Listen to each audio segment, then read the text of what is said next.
Hi guys, welcome back to my channel. This is gonna be a very different video. Sorry, I feel like I'm recording outside and my hair might get frizzy. I feel like I'm sorry y'all, but this is the first volume of my EMT Exposing My Truth Volume 1. Okay, posted every Friday, and today is Friday. My angels was telling me to post this video, and I'm actually kind of nervous because this is something that I kind of been trying not to talk about for a really long time. So I have my little prayer book that I wrote a summary on, basically to kind of simmer down all the events of what has happened.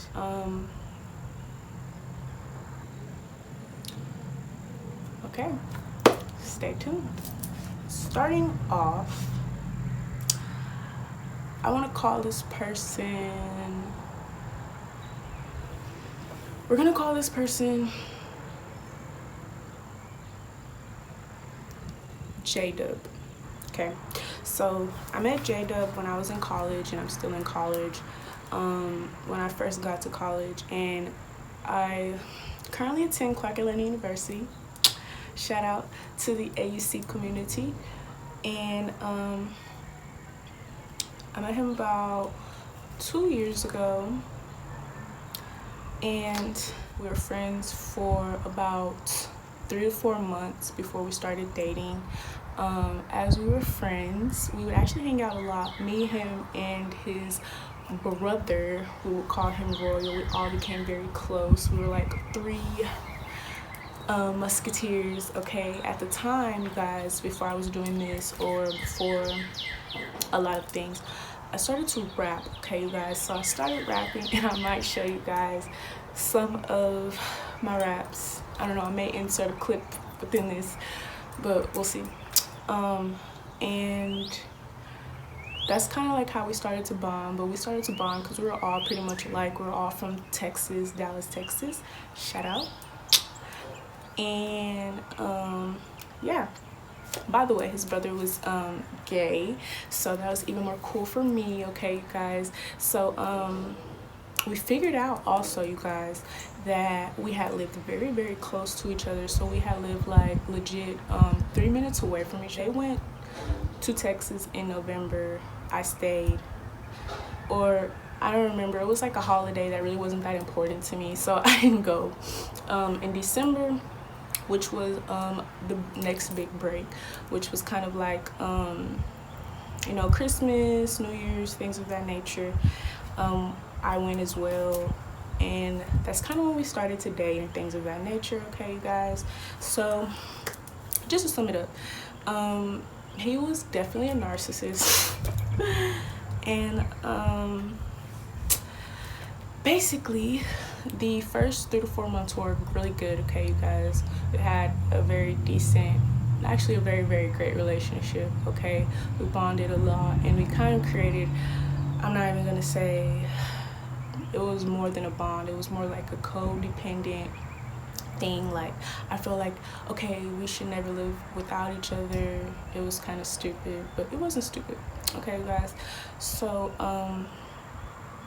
by the way, this video is like for educational purposes. Okay, you guys, I know I seem nervous. I don't know if I even seem nervous, but I'm a little nervous. Okay, I was like withholding telling this story for so long. Okay, you guys, because I was just trying to keep the peace and things of that nature. But I think it's time that I tell the story, because there's a lot of people, you know, in my little YouTube community that support me, and I support you guys, and I love you guys. And I feel as if you guys know the real me, that it'll kind of be easier for you guys to kind of, you know, really draw to the fact that anything is possible. Any type of transition, change, okay, is inevitable. But not only that, I call myself the Phoenix for a reason, okay, you guys. And on these Friday videos of my EMTs, okay, you will definitely figure out how I was transformed, how I became the person that speaks to you guys during my pick of cards and things of that nature, okay, you guys. A lot of these things that I will be telling you guys are the exact things that kind of catapulted or started my spiritual awakening, okay, you guys. It was very tumultuous as I was going through it, but pain is growth. All right, so I want to say, you know, of course I would only come back to Texas during like breaks and things, just to see my family, to spend time with my family. So any other time I was like in Atlanta, you know, going to school, things of that nature. So in January, and we were pretty good, okay. In March, okay, you guys, mind you, if you don't know, most of the time spring break is like during March or whatever, but we actually stayed in spring break throughout. We stayed in Atlanta for spring break. Actually, both of our birthdays were in March, Pisces gang. Towards the end of March, things kind of took a turn. All right, you guys, when we came back to college, actually in January, he had this problem. I'm not going to talk too much about it, about like kind of like his living situation or his financial situation due to the school that he was at, okay, you guys. So I was constantly going to go see him. He was living with a friend a little off campus, so I would go see him or whatever, and I would just Uber back to school, okay. I'm in college, so it was like whatever. So towards March, he ended up moving back to Texas and going back, and I was like hurt. I was distraught, you guys. Like throughout my life, I really didn't have much friends. I was kind of bullied a lot. I was, you know, me and girls really never got along because it was always something, okay, you guys. If I did have friends, it would be like, if I had like a really good friend or best friend, it would be like her mutual friends kind of became my friends and things of that nature, okay. Like him and his friend R, I'm gonna call his friend R. I hope I didn't say his name already. I don't think I did, because I don't want to really expose people like that. If you know, you know. You don't, you don't. Close friend R. So J-Dub and R and me, we were all pretty close friends or whatever. He moved away. R actually still lived there, okay, you guys. His mom lived there. So he was from Texas as well, but his mom had actually moved to Atlanta, okay, you guys. She had got married and she had moved to Atlanta, right? So he would just travel with us, or he would travel like you know, with us to go to Texas, because of course we all knew people in Texas. We all had family. Of course, me and J-Dub have literally family staying there, but his family was actually in Atlanta, okay. So I was pretty distraught when he left. Boom, whatever, you know, I made it do whatever. You know, at that point it was kind of like a long distance relationship, and from there, guys, things went downhill. I don't think I've ever been psychologically abused before, so I was kind of confused on to what was happening. So I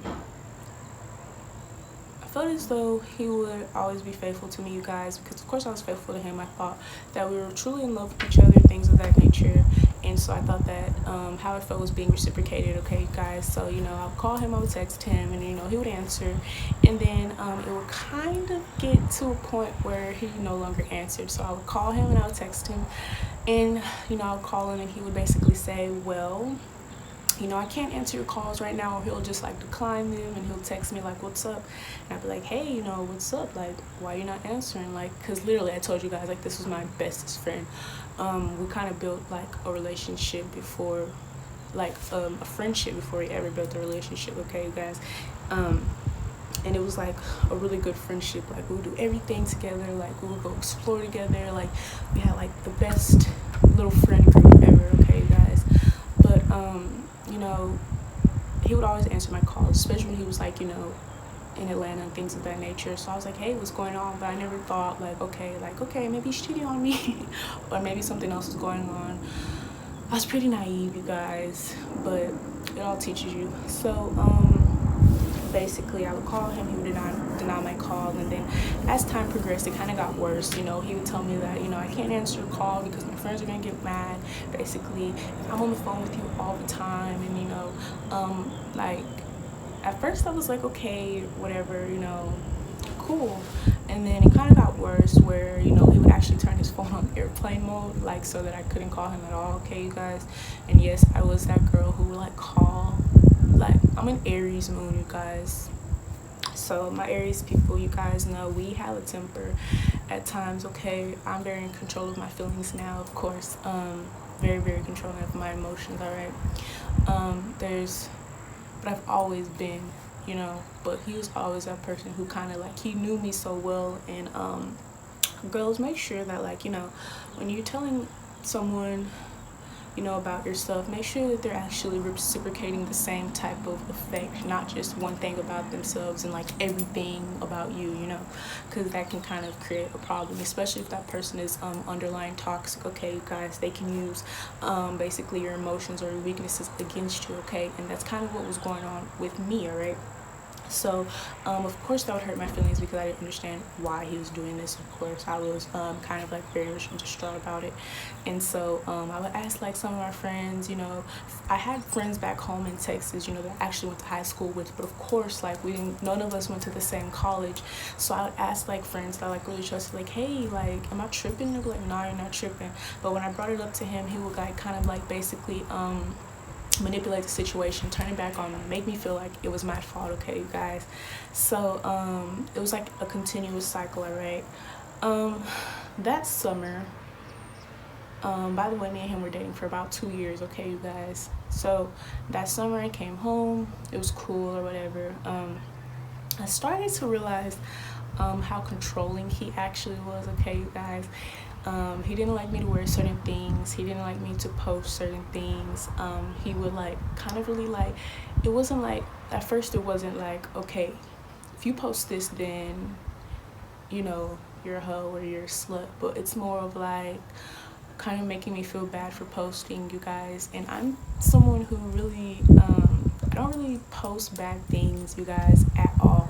Like, I think he was like really super insecure. So if it was something that was really pretty and he had the ability to be in competition with other guys, which I would never do, he would get kind of upset about that and kind of tell me like, well, you just want to be a hoe or you just want to get attention. And that was never, you know, what I wanted or anything like that. Before YouTube and before I've actually grew into the Phoenix that I am, I actually rarely got like social media attention or anything of that nature. Like I told you guys, I was bullied a great deal of my life. I lost friends a great deal of my life. I was rejected a great deal of my life, okay, you guys. I spent a lot of time in depression, things of that nature until now, okay, you guys, and until, you know, things of that nature.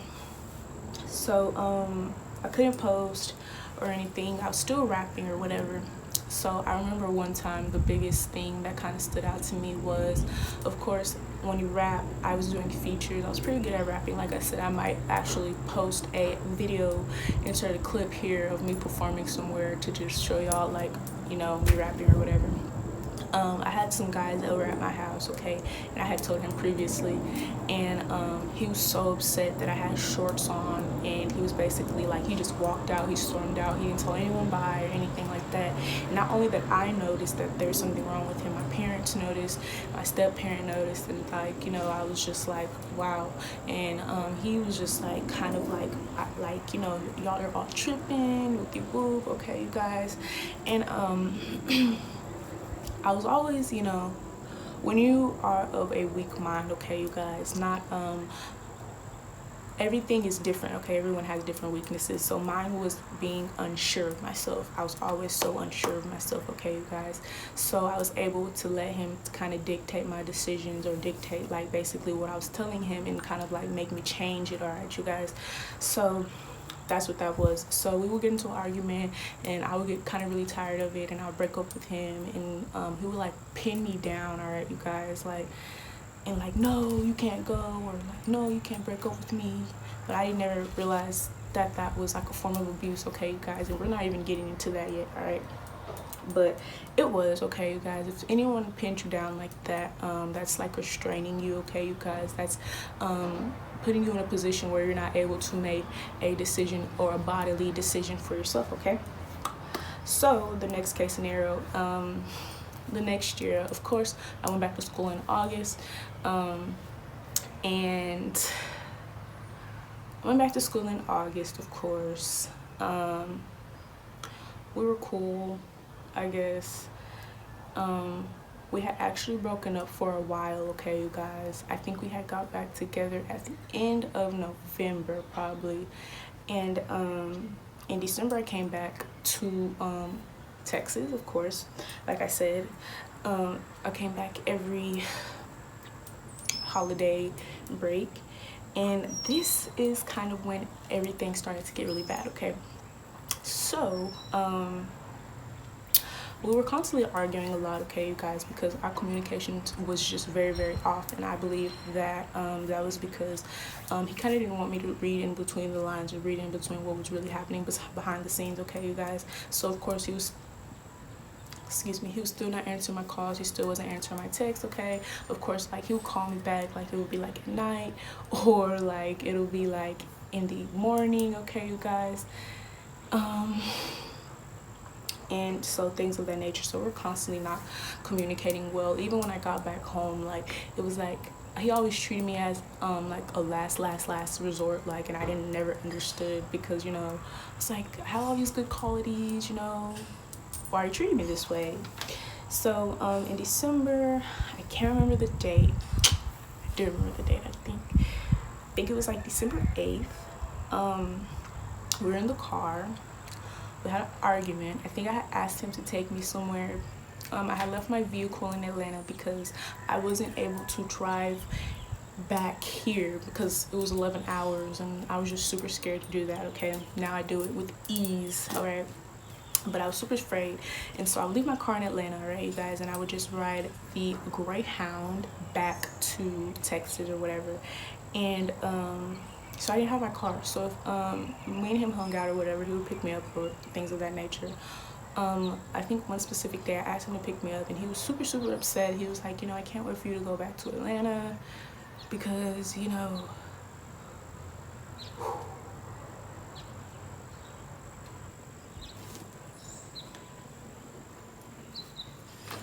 he was basically like, I can't wait for you to go back to Atlanta, you know, because basically, my life, you make my life revolve around you, and my life doesn't revolve around you, and things of that nature. And it hurt my feelings so bad because, mind you guys, I was gone for like majority of the year. I only came back like 3 times out the year. So it's like he wasn't even grateful that I was there, or he wasn't even happy basically that I was there. Like, I was like a burden to him basically, okay? Throughout the relationship, I became kind of like more and more depressed, okay, you guys. Of course, because when you have someone like that around you, or especially someone that you feel like you love and that person doesn't love you back, and they're constantly just kind of reminding you of like that basically you're not shit, or like why you're not good enough, then it kind of like affects your self-esteem, okay? So we're in the car and we're arguing, and still to this day I don't remember that much. It was almost as if like I kind of had like a blackout. But we were arguing or whatever, and I remember us kind of like fighting, and of course, like, we would always go back and forth and things of that nature. I think he tried to choke me and something, and I kind of like, I was trying to do self-defense, of course, until like I was like kicking and things of that nature. We're at we're at the light, guys, and the light was red, okay? Mind you, the funny thing is, there were 2 women on the side of us in another car, okay? And they were watching the whole thing, okay, you guys? I don't know what it is. I think when I go through really traumatic things, I kind of have like a blackout. Not like when I pass out, but like I can't remember like kind of what's happening or what had happened. I guess like my subconscious would black it out or something like that. So after that, I think he had hit me, but I think it was like more of like pushing my head to the window or something like that, because I had ended up like kind of trying to get him like to like, basically it was like a pushing thing, and I was trying to get him to stop because at that point he was like going too far, and I ended up like kicking the ignition, and like the car turned off. He got really mad about that. The women beside us rolled down their window and they were like, hey, you just hit her. And he's like, what are y'all talking about? And he's arguing with her, and of course I'm not saying anything. They're like, you need to get in the car with us. It was Caucasian lady, and it was African American lady, you know, so it was two ladies, right? So they seen the whole thing. Like I said, I guess I had blacked out the situation. We were constantly always in combat, okay, you guys, so I guess like I had like made it normal in my head. And so they actually followed us all the way back to our destination of where we were going, which was to his house, okay, you guys. And they followed his license plate, all right? They checked out his license plate. He was cussing them out, things of that nature. And he was like, tell them I didn't hit you. And I was like, he didn't, because I couldn't really remember because everything just happened really fast. So we were just sitting there, sitting in the car, and the police ended up coming, okay? And he goes in the house, okay? And this nigga was like a criminal mind or something. So, excuse my American. But he was like a criminal mind or something. So he goes in the house, he gets chips, and like basically I guess he had like scratches on him, okay? Because like I said, I was trying to like defend myself, okay? Because he was like pushing me and like muffing me. If you don't know what muffing is, it's like when someone basically does your head like this, like, okay? Like he's on like the side, like that. And so he goes in the house, and he has dogs inside the house. So he comes out, he's eating chips or whatever, and he tells, of course, if you know what a narcissist is, most people don't even realize or notice that these people are narcissists. Like the people around them, everyone thinks they're normal, and you're just like, for real, basically. So he goes, and the police separate us. They ask us questions, of course, like they're asking me questions. Did he hit you with an open fist or a closed fist? And I'm like, I don't know, and things of that nature. And this was my first time ever being involved with the police or anything of that nature. So I was kind of like, at the time I had really bad anxiety. I had really bad, like, I was depressed, but I had more of anxiety and things of that nature. I was someone who would shut down, like it was like I was shut down, my communication skills were shut down, and I would kind of not know how to communicate. So I was like really just like freaking out in my head, okay, you guys. But it's crazy because I actually did have knots on my head, you guys. Even though I couldn't remember what exactly happened, I had 2 knots on my head. One was right here, one was right here, and he only had scratches. But of course, I watch a lot of criminal shows, so a lot of times the people, killers of homicide and things of that nature, they'll have like scratches and things on them from the victim, okay, you guys. So I'm a very logical person, very smart person, but when you're like in a situation like that and someone's like psychologically abusing you, emotionally abusing you, it kind of like everything is just confusing, okay? So they had the police report, and they told me like, okay, do you want me to take you home? And I was like, no, okay, you guys. I was like, no, basically I didn't. And I didn't want, you know, my mom to see, or my parents to see me in a police car. So I was like, I'm good, I'll walk. It was like literally a 30-minute walk from where we were at the time. So they advised me to leave now, so I was walking. And as I was walking, I guess they left. And he's like, hey, let me, you know, take you home. And I'm thinking, okay, he's gonna apologize for everything he does. And I get in the car, and he's just blaming me for everything. And now I have a court case. It's all your fault. You talk too much. You're stupid as fuck. All these things, okay, you guys. We didn't even make it to my house, okay, you guys. He kicked me out the car. This wasn't his first time kicking me out the car, actually. So he kicked me out the car. I ended up calling my mom, and my mom ended up calling my stepdad to come get me, and that was a whole different other thing. So I kind of had to tell them what was going on, all right? And that's actually another video because that turned into something totally different, all right? So we weren't together, okay? We kind of broke up after that, okay? He was texting me. He would DM me from different accounts because I would try to block him and things of that nature, and he would just basically be like, you know, well, if you never did this and did this, then, you know, I would have never, you know, reacted that way. You know, I'm sorry, like the love of my life and everything that I probably wanted to hear. So in February, we got back together. Okay, we were talking or whatever. Every time we broke up, we never broke up for long. It was like 2 months, 2 to 3 months max, if that. So we were talking or whatever, and it would be okay, it would be good. He would act pretty good for the time being. In March, that following March, which I told you was our birthday, okay, you guys, I had rented an Airbnb for like the whole spring break, okay, you guys. It was gonna be me, my homegirl Winter, and him, of course. And I'm sure he was super like excited, or he was being nice to me for that, I guess. Okay, so we come back, or I come back because he's already here. I come back in March, okay, and it was actually a pretty decent spring break, okay. I realized then that he knew exactly how to push my buttons. We would argue a lot, okay, you guys. He would just do anything to get a reaction out of me. If I was quiet, or if I didn't say anything, like he would really, really, really just like do anything to like make me upset. And at first it was emotional abuse, okay, you guys, because I'm someone who's very sensitive. In the past I've been very sensitive, okay. Words hurt to me because, like I told you guys, I've been bullied, things of that nature, okay. He's told me a lot of really bad things, calling out my name and things of that nature, and just like telling me things, that really kind of hurt my feelings.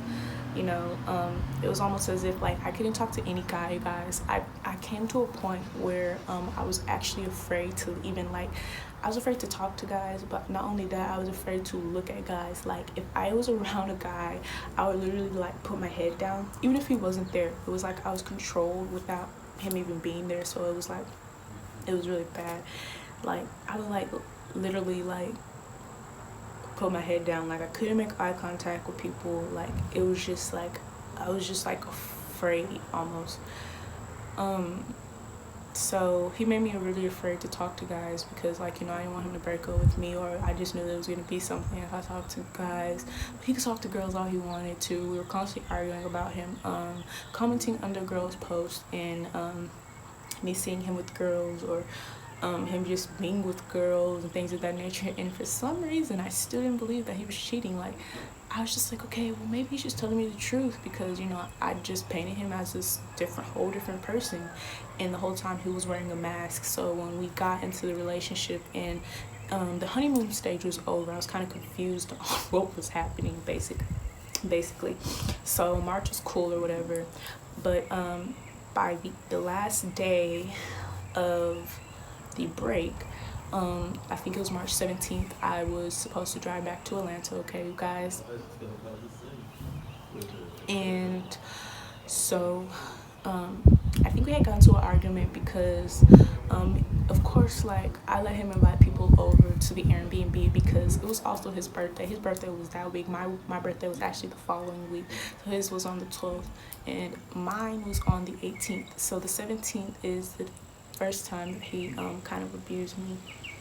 He did. So we were arguing because basically his homeboy was kind of like the whole time was kind of like pointing out things that I like never like, I guess, had the courage to point out or even care to point out, because like I just really wanted to be in a relationship so bad at that point. Like I was just so codependent, not even on him, but just the relationship, wanting to feel loved and wanting to just, I don't know, feel something. So he would just be like, why do you try to control her all the time? Or why do you like try to like fight with her all the time? And then he would respond like, well, she lets me do it. And then everyone else was just like quiet. But like, I really respect his homeboy for doing that and sticking up for me, because especially like in his face, of course my family like hated him. They did not like him, of course, but at the time I was so super in love with him, so you know how that goes. So I was kind of like going back and forth with the two sides, and it was kind of like that was making me depressed itself. Also, we would also argue a lot about me telling my family things, like, but I was really young, you guys. When we started dating, I was 18. Okay, so I was just so confused on what was happening. I had never been in a relationship like this, and he was always making me like kind of question like my morals, or like, am I doing the right thing? Am I thinking the right things of that nature? So I really have to ask. Like, I'll ask my mom for advice and things, and that kind of just made it even worse, because then I would get back with him and she wouldn't understand why, and I wouldn't understand why. And it was kind of bad. So yeah, so the day before I left, or the day I left, I think that I was changing my shirt, you guys, or something like that, and I was like opening the door. I was about to go outside, and he got so super mad. Okay, you guys, he's like, "You're a hoe. You're trying to go out there with no shirt on, whoopty whoopty whoop." And I'm just like, "What are you talking about?"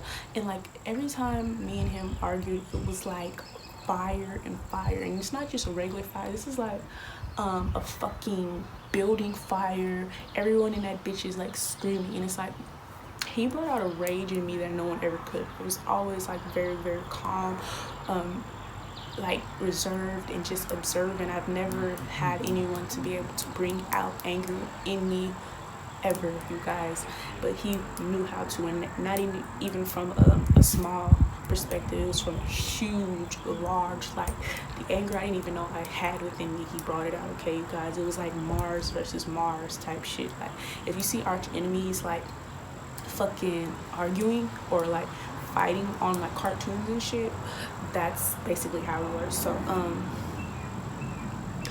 I go in, he's taking a shower, and like he's like, "You know what, whatever, you're a hoe," calling all these names. And I go and I'm like, "What are you talking about?" And he's like, "You know, we're over, we do boo." And the night before, he was already mad because we were all playing Uno. He was super insecure, you guys. So he got mad. Basically, it's getting dark. No, it's not the rain, but it's okay. He was basically getting mad because like, you know how you play Uno, you tell people to draw four. So like I would tell him to draw four, and then like his friend would tell him to draw four, and he was just getting pissed, and he was like, "Oh, y'all must be on teams and shit." Just like everything was just a problem for him. So I think I went like, and I opened the curtain, and I'm like, "What the fuck are you talking about? Like, why are you mad?" And he like pinned me on the bed, and like he chokes me from behind, you guys. I never forget, like really hard, you guys. And like I fall on the ground, and I remember when I was driving home, you guys, or when I was driving back to Atlanta, my neck was like hurting so bad. I had actually forgot about it because, like I told you guys, we're always in a very tumultuous type of talking situation, whatever. And my neck was hurting so bad. I remember I got back to Atlanta. The drive was really long, so I kind of basically slept my whole birthday during that day, well, that year. And when I woke up and I looked at my neck, I had like bruises, like hand marks on my neck. And I actually, growing up, I actually thought I could never bruise, you guys, because I'm chocolate, I'm like darker complexion, and it's like really hard for me to bruise. Okay, you guys, and I definitely bruised. All right, so I had like bruises on my neck, and then I was like, this is abuse. But I felt as if, okay, he wasn't giving me black eye, or he's not slapping shit out of me or anything, so you know, I don't want to be a pussy about it, so let it go. I showed him. He's like, "Oh, I'm sorry." Okay, mind you guys, on my birthday I spent all that money on an Airbnb or whatever, okay, for all those days. I was talking to him like legit when it was turned 12. He didn't tell me happy birthday till like, I want to say like literally 3 p.m. He was posted on Instagram and everything. He posted me on Instagram and his story, and he said, "HBD love, happy birthday love." I never forget. Like, I was just shit. So we broke up again, of course, for a few months. And actually, I take that back, we were together till May, which was when I came back again for summer. And this is when things got horribly worse, okay, you guys. This time I really knew that I was being abused, okay. So the first time was it was getting worse. The control was getting worse. So he would go through my phone. He wouldn't even ask me. So he would go through my phone, and I knew if I even had my phone around, he would go through it. But I've always been that person that never deleted my messages for some reason, because I always felt as if I needed something in my phone, if I needed evidence for something, that I should keep it. So I always did.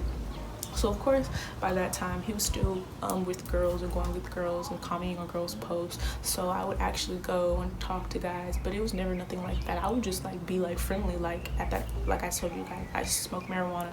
So I would smoke marijuana with guys or whatever here and there, but it really wasn't like anything. Like I actually really, like, I was so in love with him, y'all. Like, I went to school with the finest guys, the cutest, most handsome guys, and I wouldn't even like look at them. But like I would smoke here and there. If someone asked me, I was like, okay, cool. He had went through my phone one day.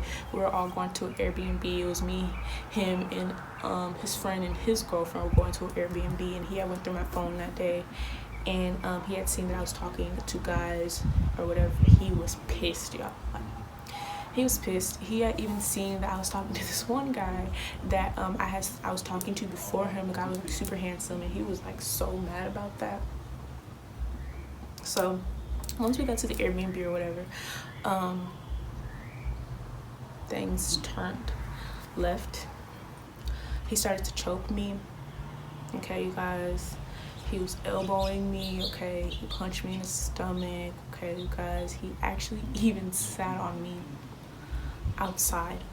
So we were outside, of course. I first were in the car. I got out the car because he had busted my lip, okay, you guys, because he had elbowed me in the lip or whatever, and he had busted it.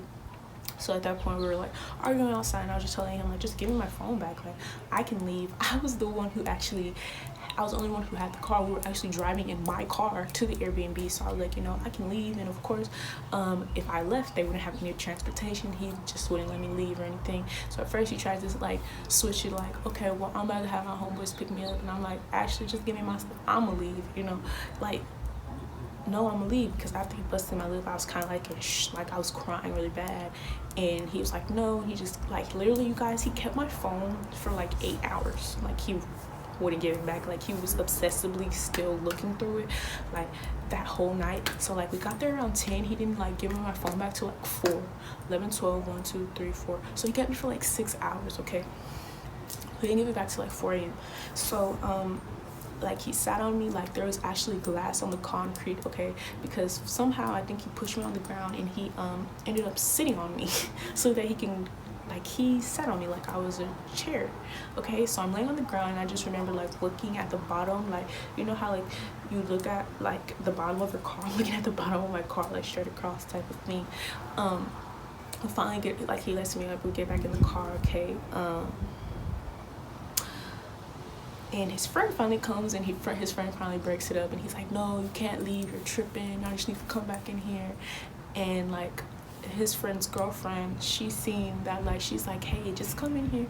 And like she seen that like my lip was busted, and she's like asking me what happened, and no one believed me. And I'm like, yeah, he hit me and he's choking me, and they're like not believing me, like screaming from like the top of my lungs, and no one's hearing me, or they're pretending, or I don't know what they have going on.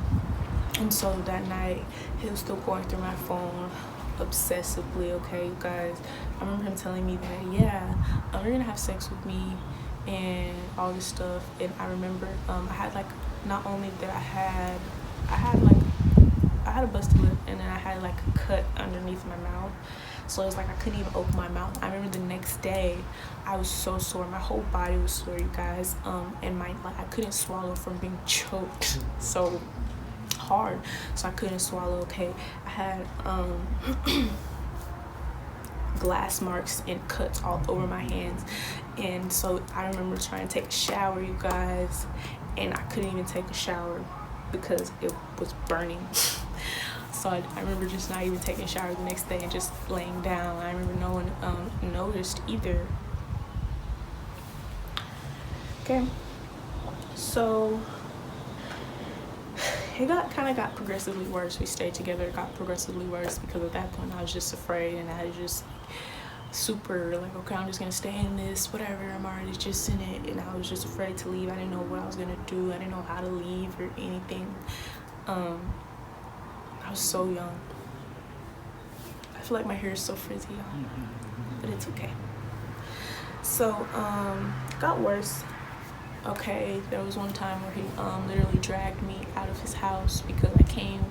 He told me they were going on a date, and out of the blue, honestly, what I think what was happening was he would have other bitches text him, and he didn't want to spend time with me because he felt like I would always be there, so they would text him, so he would make some excuse. I remember one time I was supposed to be going to his house, and I was going to stop by the car wash, and he got mad. He was like, yeah, go see that nigga that you're going to go see, and I'm just like, what? You know, like, stuff like that, or he'll cancel our dates because I did something that I don't even know what the fuck I did. He dragged me out the house one time. Another time, I had this guy friend that I was always friends with him for since I was like in like a junior, or no, I was a sophomore in high school, and we're still friends to this day. And I was talking to him about it because I couldn't talk to anyone else about it. I remember telling one of my friends about it, and she literally like laughed in my face.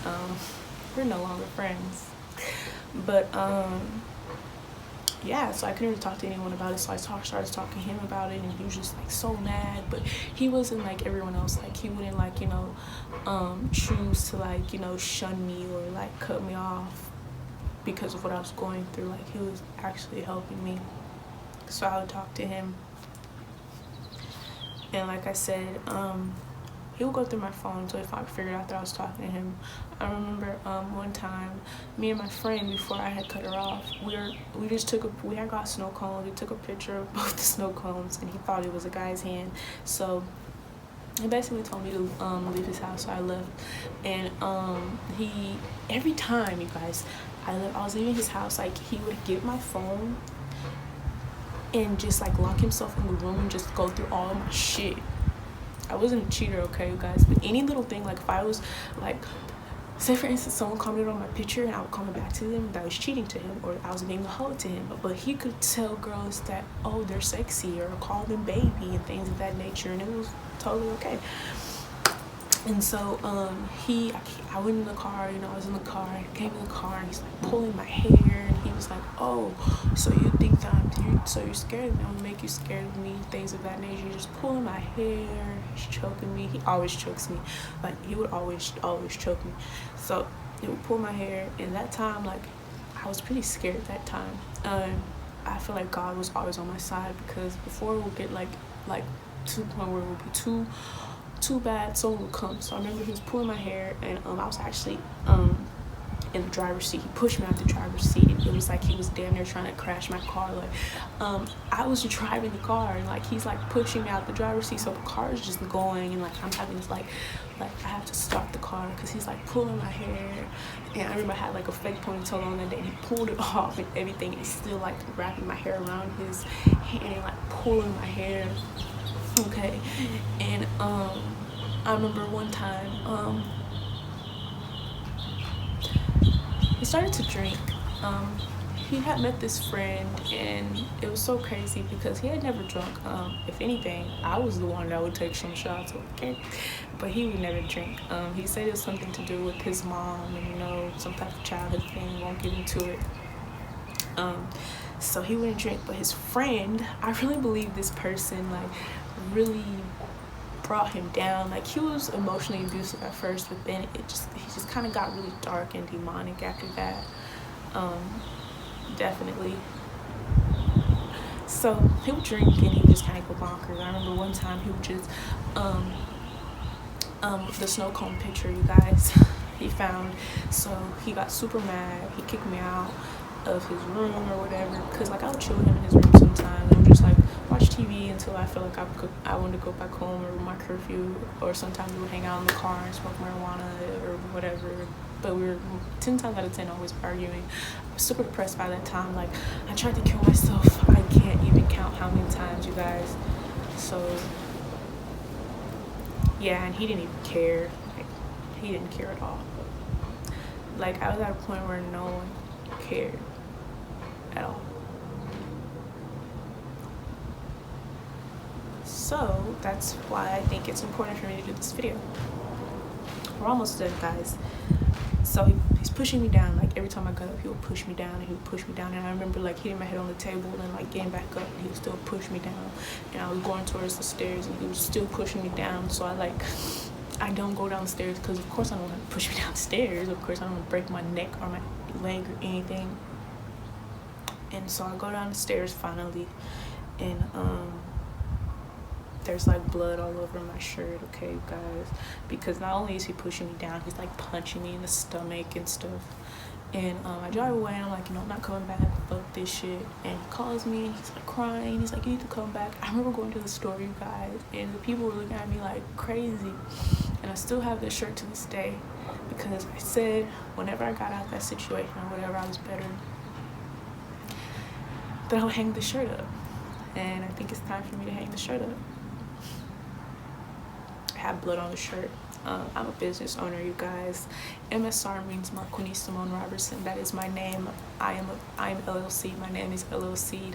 I have a clothing brand named MSR, okay, you guys. Of course, I go by MSR Spiritual Phoenix, okay, you guys. Rather now, that's my new persona. That's what I am now, okay, you guys. More of anything, so a lot of these things that I went through in the past really helped me to find who exactly I was supposed to be, alright? So I remember people looking at me so crazy, and I ended up going back because he was like, I'm sorry, and yeah. Now, the last time, okay, you guys, that he ever abused me ended up in a felony court case. This is by far the scariest time, okay? I came to his house. I went to his house because he told me that he was super depressed and he wanted to kill himself. And like I told you guys that I was super depressed and I really wanted to kill myself. And so I never wanted, I'm an empath, but at that time I didn't know nothing about nothing of that. So I didn't want, anyone to feel like how I felt. So I went over there and I tried to comfort him, and I was like, come on, let's go smoke, and just all this stuff, just trying to get him out of bed. And he's like sloppy drunk. And I'm like, what the fuck?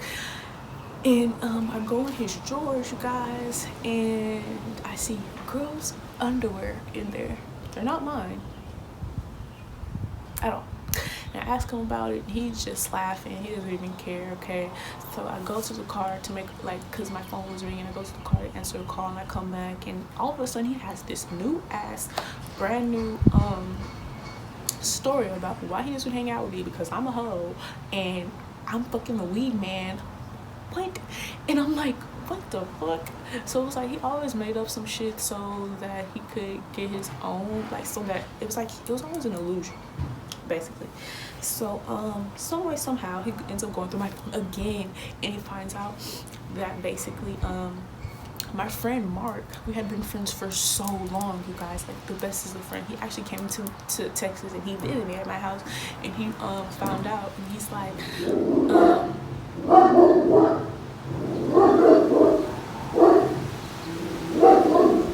sorry guys. Yeah, so he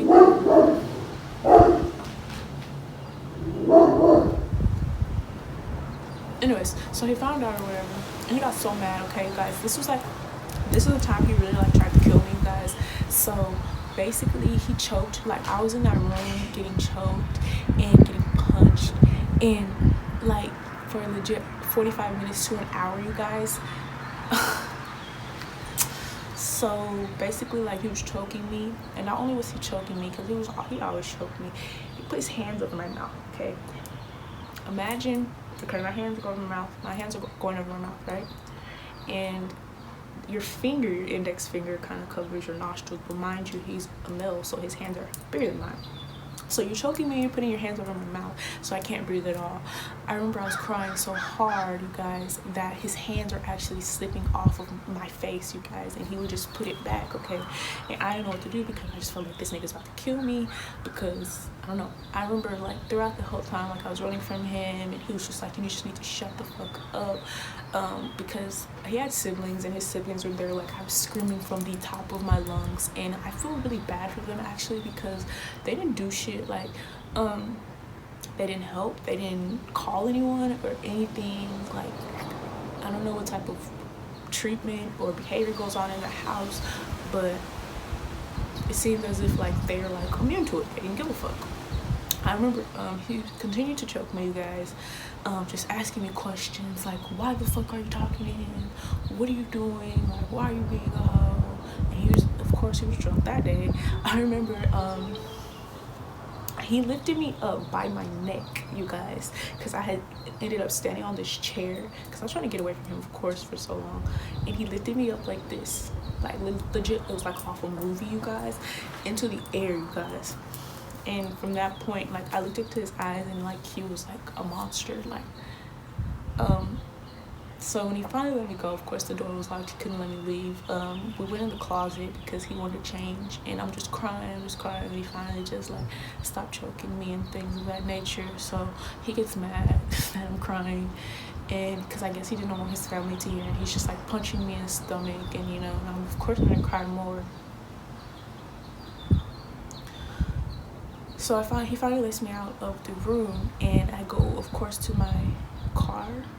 I go downstairs, go to my car, and he tells me, I'm like, what's wrong with your sister? Like, they don't even, like, y'all are weird, y'all are like monsters. And he's like, just by the way, my sister says that she heard you and she knew nothing was wrong with you, so that's why she didn't come.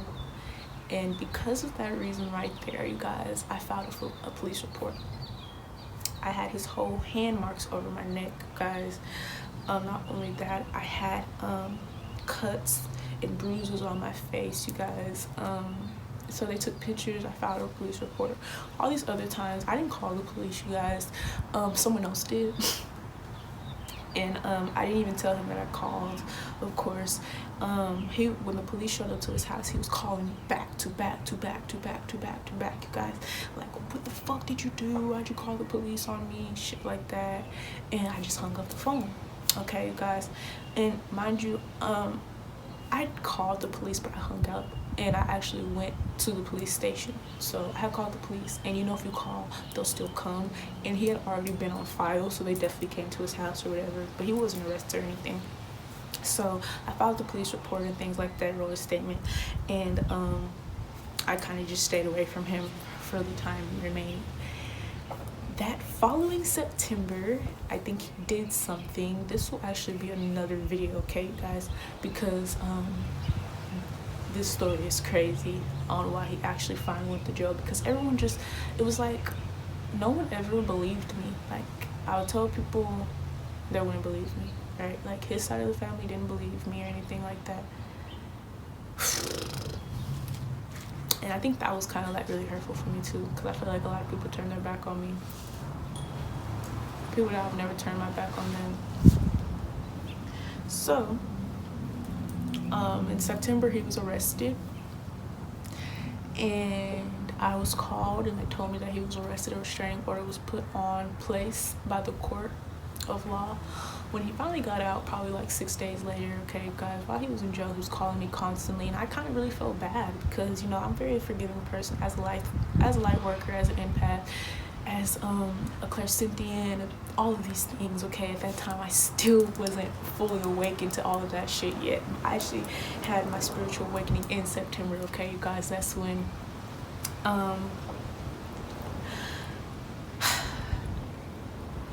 I started to rise from the ashes, okay.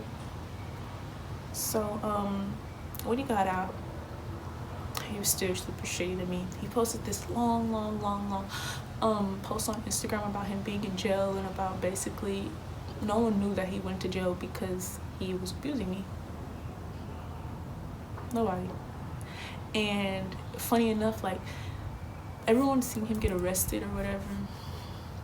He told so many lies on me, you guys. Like, told everyone, he flipped everything. Told everyone that I was a narcissist, that I was cheating on him, I was manipulating him. I just wanted to keep him in jail. I remember I was smoking marijuana. I would get marijuana from his neighbor. His neighbor wouldn't even sell to me. Like, it was so hurtful. Like, he just told so many lies on me, you guys. He would tell people that the reason why he went to jail was because of me and things of that nature. I remember he asked me, him and his mom asked me to sign a petition basically saying that none of this ever happened. He wanted me to sign a petition and say that none of it ever happened. And I asked him, and I was so hurt, and I was like, you guys really want me to silence myself. And he's like, well, you really want me to have a felony? I didn't sign the petition, of course. And to this day, the case is still pending. Yeah, I knew I would tell the story, you guys. I just didn't know when I would tell the story. But I think that not only will it heal me, but like it'll further heal me to just finally just tell it, because I feel like now I'm more of a credible source. Okay, at the time I was so depressed, it was like I didn't even believe in myself, and now no one can tell me shit. So I am Marquise Simone Robertson. I am a survivor of abuse, domestic violence, and I am here to tell you guys that if you are in a domestic violence relationship, an abusive relationship, a toxic relationship, be aware of the signs, okay, you guys? Get help. There are lines that you can call, domestic violence hotline, suicide hotline. They will help you, okay, you guys? Throughout the time, I will kind of call them. I called them about 3 times, okay? But I'll never actually go through with anything, okay, you guys? Definitely notice the signs, girls. Love yourself indefinitely, and there will be no reason for any man to take advantage of you or take advantage of your weaknesses, okay, you guys? And any man or any person who does that is a pussy bitch within themselves, okay? This video is for educational purposes. This video is to share light on situations of this kind, and this video is to shed light on my story, my kind, okay, you guys? I love you guys so much. Thank you guys for listening, and I will see you guys in my next video.